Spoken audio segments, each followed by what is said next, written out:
Dear students, welcome everybody in my YouTube channel English with Nandram sir. आज हम model question paper 2023-24 English class 12 को solve करेंगे, जिसकी timing 3 hours 15 minutes and maximum marks are fixed 100। Paper को solve करने से पहले इसके जनरल इंस्ट्रक्शन दिए गए हैं। फर्स्ट है, the first 15 minutes are allotted to the candidates for reading the question paper। प्रश्न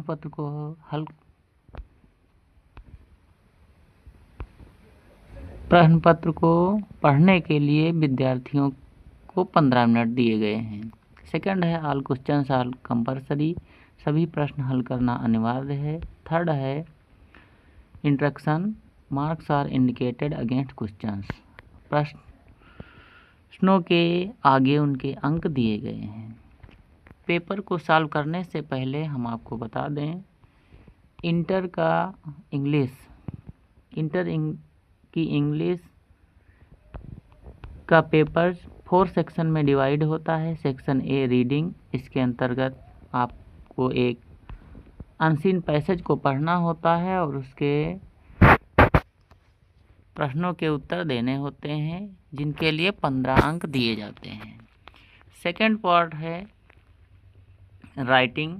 इसके लिए आपको किसी एक टॉपिक पर 100 से 150 शब्दों के अंतर्गत आर्टिकल लिखना होता है। और थर्ड क्वेश्चन में राइटिंग में 10 नंबर का एक लेटर लिखना होता है। सेक्शन सी ग्रामर आता है। ग्रामर पोर्शन में आपको 25 अंकों के क्वेश्चन सॉल्व करने होते हैं। सेक्शन डी लिटरेचर, इसके अंतर्गत आपको 40 अंकों के प्रश्न आपको सॉल्व करने होते हैं। अब स्टार्ट करते हैं section A reading. First question है, read the following passage carefully and answer the questions that follow. निम्नलिखित गद्यांश को सावधानी पूर्वक पढ़िए और प्रश्नों के उत्तर दीजिए। फर्स्ट क्वेश्चन है, what change in the mindset of Indian youth is visible nowadays. आजकल भारतीय युवाओं के मन में कौन सा परिवर्तन दिखाई देता है। क्वेश्चन बी है, what is the conflict between the parents and children. माता पिता और बच्चों के बीच क्या संघर्ष है। क्वेश्चन सी है, how has Indian culture affected our attitude. भारतीय संस्कृति ने हमारे दृष्टिकोण को या हमारी विचारधारा को किस प्रकार से प्रभावित किया है। क्वेश्चन डी है, what should be done to bring the youth back to their cultural roots. भारतीय युवाओं को उनकी मूल संस्कृति में वापस लाने के लिए क्या किया जाना चाहिए। फर्स्ट का क्वेश्चन नंबर ई का पहला पार्ट है, find a word from the passage that means agreed. Agreed का अर्थ पैसेज में आपको ढूंढना है, कौन सा शब्द एग्रीड के अर्थ को रखता है। इसके लिए एग्रीड का जो मीनिंग है, दूसरा मीनिंग वो पैसेज में हो जाएगा कन्विंस्ड। नेक्स्ट क्वेश्चन है, which phrase in the passage means A warning sign. Warning sign phrase दिया गया है, जिसका दूसरा मीनिंग हो जाएगा वार्निंग सिग्न का सेकंड मीनिंग है इसमें an alarming note. An alarming note. Next question है, थर्ड क्वेश्चन है, which word in the passage is opposite of illogical. Illogical का पैसेज से आपको एंटोनाइम्स सेलेक्ट करना है। इलॉजिकल मीन्स अतार्किक होता है, जिसका पैसेज में एंटोनाइम्स हो जाएगा रेशनल।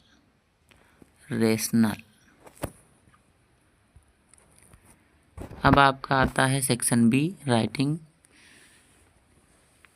सेकंड क्वेश्चन नंबर 2 दिया गया है, right an article on any one of the following topics in about 100 to 150 words. इसके लिए 10 अंक दिए गए हैं। पहला इसका ए पार्ट दिया गया है, डिजिटल इंडिया पर आपको 100 से 150 शब्दों में आर्टिकल लिखना है। बी है joint family system need of the hour, संयुक्त परिवार प्रणाली या व्यवस्था वर्तमान समय की आवश्यकता है। सी है फ्रीडम ऑफ एक्सप्रेशन, अभिव्यक्ति की स्वतंत्रता। किसी एक टॉपिक पर आपको आर्टिकल लिखना है। क्वेश्चन नंबर 3 है, तीसरा, write a letter to the proprietor of ABC sports Palika Bazaar new Delhi to place an order for cricket kits. Cricket kit मंगवाने के लिए ABC sports Palika Bazaar new Delhi के मालिक को आपको एक लेटर लिखना है। अथवा write a letter to the editor of a national newspaper to express your views on growing fitness craze in youth. युवाओं में स्वास्थ्य संबंधी उन्माद, बढ़ते हुए स्वास्थ्य संबंधी उन्माद पर अपने विचारों को व्यक्त करने के लिए आपको नेशनल न्यूज़पेपर के संपादक को एक पत्र लिखना है। प्लेसिंग एन ऑर्डर, या फिर संपादक को लेटर या फिर किसी ऑफिसर को लेटर लिखने के लिए पूछा जाता है। किसी एक पर आपको लेटर लिखना होता है। सेक्शन सी है ग्रामर, और इसका 4th क्वेश्चन दिया गया है, choose the correct option to answer the following question. निम्नलिखित प्रश्नों के उत्तर देने के लिए आपको सही विकल्प का चुनाव करना है। 4th का ए पार्ट है, the absence of government is in a country is called. एक देश में सरकार की अनुपस्थिति कहलाती है। इसका जो राइट आंसर हो जाएगा वो हो जाएगा 3rd, एनार्ची, अराजकता। 4th का बी है, the phrase inching towards means. वाक्यांश इंचिंग टुवार्ड्स मीन्स का अर्थ होता है to move slowly in a direction. 3rd is the right answer. 4th का सी है, the synonyms of audacious is. Audacious means होता है साहसी या निर्भीक। इसका राइट आंसर हो जाएगा both first and second. Both first and second. Question number D है, which of the following sentences is and are correct. निम्नलिखित वाक्यों में से कौन सा वाक्य सही है। इसका राइट आंसर हो जाएगा ओनली ए एंड डी, जो व्याकरण की दृष्टि से सही है। ई है, the antonym of sacred is. Sacred का विलोम लिखना है। सैक्रेड मीन्स पवित्र होता है। इसका एंटोनाइम्स हो जाएगा प्रोफेन। क्वेश्चन नंबर 5 का ए दिया गया है, change any one of the following in indirect speech. किसी एक वाक्य को इनडायरेक्ट में कन्वर्ट करना है। फर्स्ट है, I said do not waste your time. इसकी इनडायरेक्ट हो जाएगी I advised him not to waste his time. Second है, Rohit said to us let us go for a picnic. Let us वाला sentence है, इसलिए इसकी इनडायरेक्ट बन जाएगी Rohit suggested that we should go for a picnic. Question number 5 का B part दिया गया है, combine any one of the following as directed. जैसा निर्देश दिया गया है, किसी एक सेंटेंस को कंबाइन करना है, अर्थात मिलाकर के एक वाक्य बनाना है।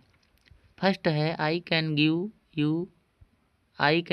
You a dress, my mother gifted it to me. Complex sentence में इसको कन्वर्ट करना है। इसका कॉम्प्लेक्स सेंटेंस हो जाएगा I can give you a dress which my mother gifted to me. B का सेकंड पार्ट है, do it leave it. Compound में बनाना है। इसका कंपाउंड सेंटेंस हो जाएगा आइदर डू इट और लीव इट। क्वेश्चन नंबर 5 का सी पार्ट है, transform any one of the following as directed. जैसा निर्देश दिया गया है किसी एक वाक्य का रूप परिवर्तन करना है। फर्स्ट है he has saved my life, passive voice बनानी है, पैसिव वॉइस बन जाएगी my life has been saved by him. Second है this is the most effective remedy for this disease. Comparative degree में कन्वर्ट करना है, इसकी कंपैरेटिव डिग्री हो जाएगी this is more effective than any other remedy for this disease. Question number D है correct any one of the following sentences. निम्नलिखित वाक्यों में से किसी एक को करेक्ट करना है, सिंटैक्स करना है। You are senior then me, इसका करेक्ट आंसर हो जाएगा you are senior to me. Comparative degree में junior, senior, inferior, superior, prefer, preferable के साथ में देन की जगह पर टू लगता है, यही इसमें करेक्शन हो जाएगा। सेकंड है कैटिल्स आर ग्रेजिंग, कैटिल का प्लूरल नहीं होता है, इसलिए इसका करेक्ट आंसर हो जाएगा cattle are grazing. E part है use any one of the following pairs of words. शब्दों के निम्नलिखित शब्दों के जोड़ों में से किसी एक को अपने वाक्यों में प्रयोग करना है। To make their the difference in their meanings clear, उनके अर्थ में अंतर स्पष्ट करके। फर्स्ट है मेल और मेल, पहले मेल का मतलब अर्थ डाक होता है, दूसरे का पुरुष होता है। सेकंड है टीम, टीम मीन्स भरा हुआ, और ए टीम जैसे क्रिकेट टीम समूह, दल या समूह होता है।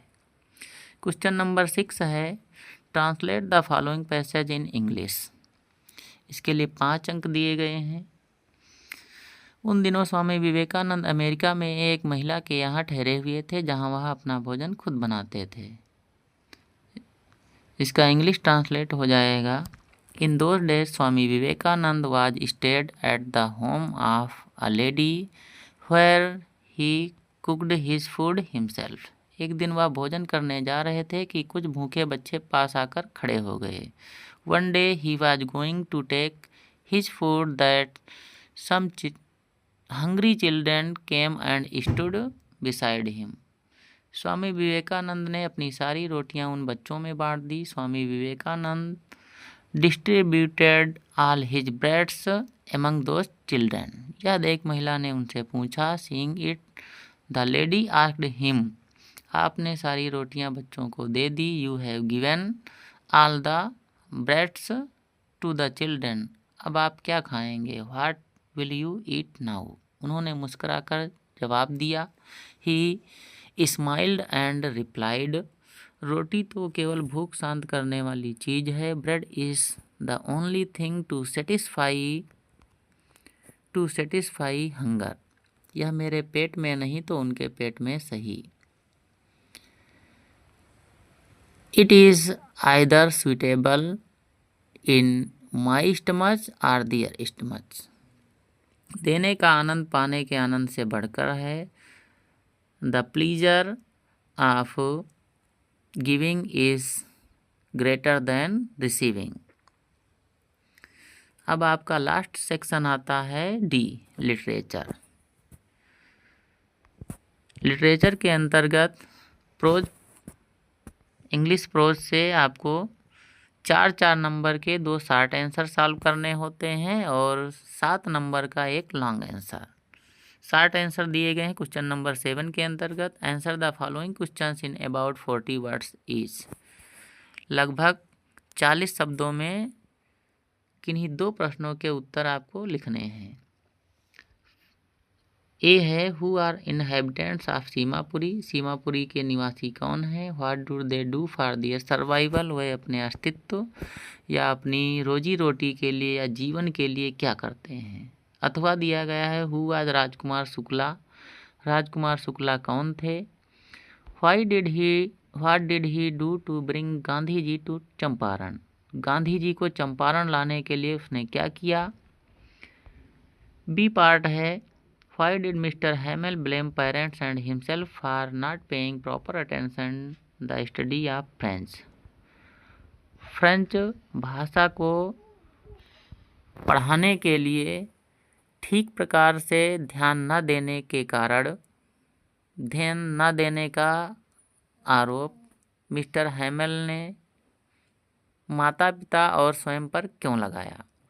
अथवा दिया गया है why was Gemini studios A popular place for poets. Gemini studios कवियों के लिए एक लोकप्रिय स्थान क्यों था। क्वेश्चन नंबर 8 है, लॉन्ग आंसर दिया गया है प्रोज से। Answer any one of the following in about 80 words. इसके लिए 7 अंक दिए गए हैं। किसी एक प्रश्न का उत्तर लगभग 80 शब्दों में लिखना है। All we have to fear is fear itself. हम सब के पास डर है, यह स्वयं डर ही है। Justify this statement on the basis of the lesson deep water.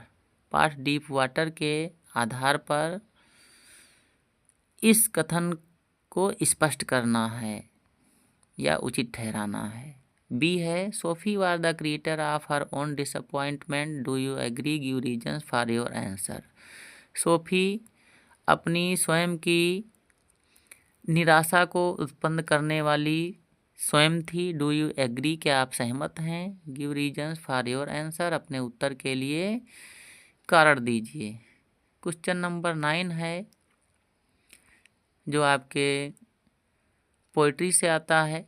किसी एक पोएम का स्टैंजा दिया होता, आपको उसे पढ़ना होता है और उन 3 प्रश्न 2-2 नंबर के दिए गए होते हैं। 6 नंबर के अंतर्गत स्टैंजा के क्वेश्चनों के आंसर आपको देने होते हैं। Read the following extract. निम्नलिखित अवतरण को सावधानी पूर्वक पढ़िए and answer the question that follow. और निम्नलिखित प्रश्नों के उत्तर दीजिए।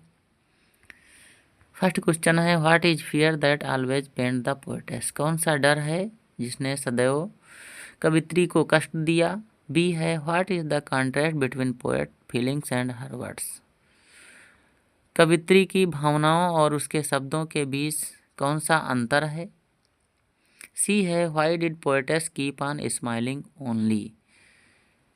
व्हाई डिड द पोएटेस, कवित्री ने केवल मुस्कुराहट जारी रखी या मुस्कुराना जारी रखा। मुस्कुराना क्यों जारी रखा।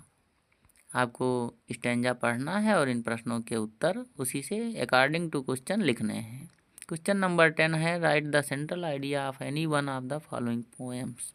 निम्नलिखित कविताओं में से किसी एक पोएम की सेंट्रल आइडिया आपको लिखनी होती है। ए है, कीपिंग क्विट। बी है, अ थिंग ऑफ ब्यूटी। और सी है, द रोड साइड स्टैंड। किसी एक की सेंट्रल आइडिया, इसके लिए आपको 4 अंक निर्धारित किए गए हैं। क्वेश्चन नंबर 11 है, answer the following questions in about 40 words each. अब सप्लीमेंट्री से आपको किन्हीं 2 प्रश्नों 60 आंसर के उत्तर आपको 40 शब्दों के अंतर्गत लिखने हैं और प्रत्येक क्वेश्चन के लिए 4-4 अंक दिए गए हैं। फर्स्ट है, A, what things on the third level we are different from those on the other levels. उन दूसरे तलों से थर्ड लेवल पर या तीसरे तल पर कौन से अंतर थे। अथवा describe the environmental features of Antarctica. Antarctica के पर्यावरणीय स्वरूपों का वर्णन करना है। बी है, why did the Maharaja decide to suffer the huge loss instead of allowing the British officer to get photographed with the hunted tiger. Maharaja ने अंग्रेज अधिकारी को शिकार किए गए बाघ के साथ फोटो खिंचवाने का आदेश देने के स्थान पर महान हानि को बर्दाश्त करने का निश्चय क्यों किया। अथवा हाउ वाज बामा inspired by her Elder brother. बामा अपने बड़े भाई से किस प्रकार से प्रेरित हुई। क्वेश्चन नंबर 12 है, जो लास्ट क्वेश्चन है, answer any one of the following questions in about 80 words. Supplementary में 80 शब्दों के अंतर्गत किसी एक प्रश्न का आंसर आपको लॉन्ग आंसर लिखना है, जिसके लिए 7 अंक दिए गए हैं। फर्स्ट है, what brings Derry closer to Mr Lamb. कौन सी चीज़ें डेरी को मिस्टर लैम्ब के अधिक करीब लाती हैं या पास लाती हैं? बी है what impression of Sadao as a doctor and a human beings do you form on the basis of the story the enemy. कहानी एनिमी के आधार पर व्हाट इम्प्रेशन कौन सा प्रभाव ऑफ सदाओ का एक डॉक्टर के रूप में और एक मानव के रूप में परिलक्षित होता है। आपको सारे लॉन्ग आंसर के अंतर्गत लिखना है। आशा करता हूँ कि आपको वीडियो पसंद आई होगी। अगर वीडियो आपको पसंद आई हो तो वीडियो को लाइक और तो चैनल को सब्सक्राइब करें और वीडियो को लाइक और शेयर ज़रूर करें। मिलते हैं नेक्स्ट वीडियो में, तब तक के लिए गुड बाय।